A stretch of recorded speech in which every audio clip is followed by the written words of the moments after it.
नमस्कार, मैं आर के पाल आप सभी दर्शकों का स्वागत करता हूं आपके अपने न्यूज़ चैनल शहर का दर्पण में। अब सभी खबरें विस्तार से। लखनऊ में आज नई दिल्ली के झंडेवालान स्थित बाबा गोरखनाथ के पौराणिक मंदिर पर बुलडोजर कार्यवाही के विरोध में लखनऊ में राम नाम का जाप कर किया गया प्रदर्शन। वही प्रदर्शन कर जिलाधिकारी लखनऊ के माध्यम से इस प्रदर्शन में भारी संख्या महिला पुरुष बच्चे मौजूद रहे। ये प्रदर्शन पूरे देश में हो रहा है। प्रदर्शन कर कहा कि नई दिल्ली के झंडेवालान स्थित आदि गुरु गोरखनाथ जी के परम शिष्य बाबा पीर रत्ननाथ जी के पौराणिक सनातनी मंदिर में पिछले 29 नवंबर को डीडी एवं एमसीडी अधिकारियों द्वारा अतिक्रमण हटाने के नाम पर की गई तोड़फोड़ के विरोध में लखनऊ एवं आसपास के जिलों से आए सैकड़ों अनुयायियों ने आज राम नाम मंत्र का जाप करते हुए सभी ने लखनऊ स्थित मंदिर शांतिपूर्ण ढंग से अपना विरोध प्रदर्शन किया। झंडेवालान नई दिल्ली में आदि गुरु गोरखनाथ जी के परम शिष्य श्री 1008 बाबा पीर रत्ननाथ जी महाराज द्वारा स्थापित यह स्थान सनातन धर्म का अत्यंत पवित्र व पौराणिक स्थल है। और यह भी बताया कि अफगानिस्तान में तालिबान शासन लागू होने के बाद भी काबुल स्थित हमारे पवित्र स्थान के पुजारी राजेश तिवारी ने अपने प्राणों की परवाह न करते हुए वहां की पूजा परंपरा को जारी रखा है और आज भी ये पूजा अर्चना होती है। जो दिल्ली में अतिक्रमण हटाने के नाम पर बुलडोजर चलाया गया है, उससे हमारे समाज के लोगों में काफी रोष है। हम लोगों के पास उस जगह के कागज है और हम लोगों ने दिल्ली में और उत्तर प्रदेश में मुख्यमंत्री से फरियाद कर हम लोग कोर्ट गए हैं और कोर्ट में 22 तारीख मिली है और हमें न्याय मिलेगा। आइए देखते हैं हमारे संवाददाता की एक रिपोर्ट।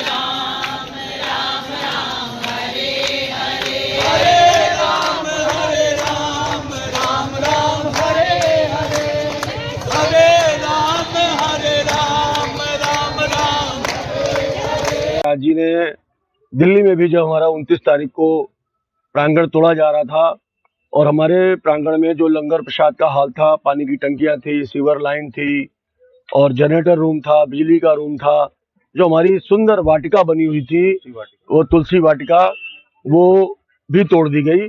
फिर भी हमारे गुरु महाराज जी ने शांतिपूर्ण तरीके से सबसे कहा आप लोग घर पे रहो, ये मंदिर की जमीन है। 1948 से हम दिल्ली में इस स्थान पे बैठे हुए हैं। सरकार ने हमको 3803 स्क्वायर गज जगह दी थी, जो जगह हमारे नाम है, हमारे कागजों में बोल रही है, हमारी खसरा खतौनी में बोल रही है, सरकारी दस्तावेज हमारे पास है उसके बावजूद भी किसी ने हमारी बात वहां सुनी नहीं। उसके बावजूद हमारे महाराज जी ने किसी से नहीं कहा कि आप इनसे लड़ाई करो या कोई इनका विरोध करो या इनके बारे में नारेबाजी करो। आज भी हम यहाँ खड़े हैं, भगवान राम का नाम ले रहे हैं, सबसे आग्रह कर रहे हैं। हमने प्रधानमंत्री जी को, गृह मंत्री जी को, माननीय मुख्यमंत्री जी को, लोकल यहाँ हमारे सांसद रक्षा मंत्री है माननीय, उनको सबको हमने निवेदन आज भेजा है।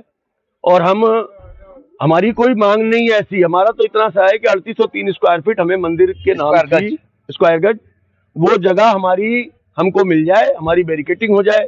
हमारे मंदिर के दीवारों के साथ सटा करके बैरिकेटिंग कर दी गई है और हमारे रास्ते बंद कर दिए गए हैं मंदिर के, और एक मुख्य द्वार के अलावा कोई द्वार खुला नहीं है। अभी मंदिर में कोई अगर अप्रिय घटना घट जाए किसी तरह की तो भी हमारा निकलने का रास्ता नहीं है कोई। और दूसरा मैं आपको इसका इतिहास बताता हूँ, आप पढ़ रहे होंगे यहाँ मंदिर दरगाह बाबा पीर रत्ननाथ जी। मंदिर शब्द आप जानते हैं, मंदिर शब्द का उपयोग हम सब करते हैं। आप सोच रहे होंगे मंदिर के साथ दरगाह क्यों बनी हुई है। ये 1350 वर्ष पुराना इतिहास है हमारा, प्राचीन पुरातन और वेदों पुराणों में लिखा हुआ ये स्थान बाबा रत्ननाथ जी का प्राचीन स्थान है। और इस स्थान पे दरगाह शब्द इसलिए यूज होता है, दरगाह कोई उर्दू का शब्द नहीं है, कोई मुस्लिम शब्द नहीं है। दरगाह एक पश्तो शब्द है, एक पश्तो भाषा पहले होती थी, अफगानिस्तान में बोली जाती थी। इसका अर्थ है धर्म तक पहुंचाने वाली सीढ़ी। हमारे गुरु महाराज जी कहते हैं जब शुरू में बाबा रत्ननाथ जी ने इस पे प्रकाश डाला और वहां के सुल्तान बशीर साहब आए और उन्होंने हमारे महाराज जी की महिमा देखी, एक अपनी कमली पर अटक दरिया पार कर गए। सारी करामात देखने के बाद ये कहा कि भैया आपको महाराज जी हम ये दरगाह बनाने के लिए जगह देते हैं, क्योंकि तब शब्द दरगाह ही यूज होता था भाई वहां दरगाह, क्योंकि मुल्तानी बोली जाती थी, पश्तो बोली जाती थी, तो अफगानिस्तान में यही शब्द अभी वो दरगाह ही बोलते हैं। और उन्होंने हमको जगह दी, हमारे महाराज जी ने कहा हम मंदिर दरगाह बनाएंगे। तब से इनाम मंदिर दरगाह चला आ रहा है। ऐसे हमारे उत्तर प्रदेश में, देश में, महाराष्ट्र में, मध्य प्रदेश में ऐसे 50 स्थान हैं। 6 स्थान हमारे विदेश में हैं, जो आज भी जहां पर केसरिया झंडा लहरा रहा है, जो हिंदू का प्रतीक है, सभी जगह चल रहा है। तालिबान का शासन आया, सब लोगों ने अपने अपने बुरिया बिस्तरा बांध लिए। हमारे गुरु महाराज का स्थान तब भी वहां बना हुआ है। हमारे पंडित जी राजेश तिवारी जी ने कहा कि हमारी पुश्तें यहीं पर मरी हैं, हम ये मंदिर खाली करके नहीं जाएंगे। और अगर किसी को मारना है तो हमें मार दे। और वो तिवारी जी आज भी पूजा अर्चना कर रहे हैं और तालिबान सरकार हमारे मंदिर की वहां रक्षा कर रही है। और ऐसा काबुल में है, ऐसा चारबाग में है, ऐसा गजनी में है, ऐसा जलालाबाद में है। और उसके बाद आप पाकिस्तान आ जाइए। जब पाकिस्तान अलग हुआ, जब अफगानिस्तान बना, अफगानिस्तान से हुआ, हम तो अखंड भारत के समय से हैं। जो अखंड भारत बोला जाता था उस समय से हमारा स्थान है ये। और उसके बाद पाकिस्तान में हम आ गए, वहां झंडे वाली गली में आज भी हमारा मंदिर है। वहां हिंदू मुसलमान दोनों ही सजदा करके गेट से निकलते हैं। जो भी मुसलमान भी जाता है वो भी सर झुका के जाता है, वो अपना पीर मानता है और हम भगवान मानते हैं, गुरु मानते हैं। लेकिन उसके बावजूद भी वहां की सरकार रक्षा कर रही है। सारे मंदिर तोड़ दिए गए हैं। आप देखिए, आप कहीं भी आप देखते होंगे पाकिस्तान के अंदर ही मंदिरों की संख्या बहुत घट गई है। अफगानिस्तान में तो एक मंदिर है ही नहीं हमारे मंदिरों के अलावा।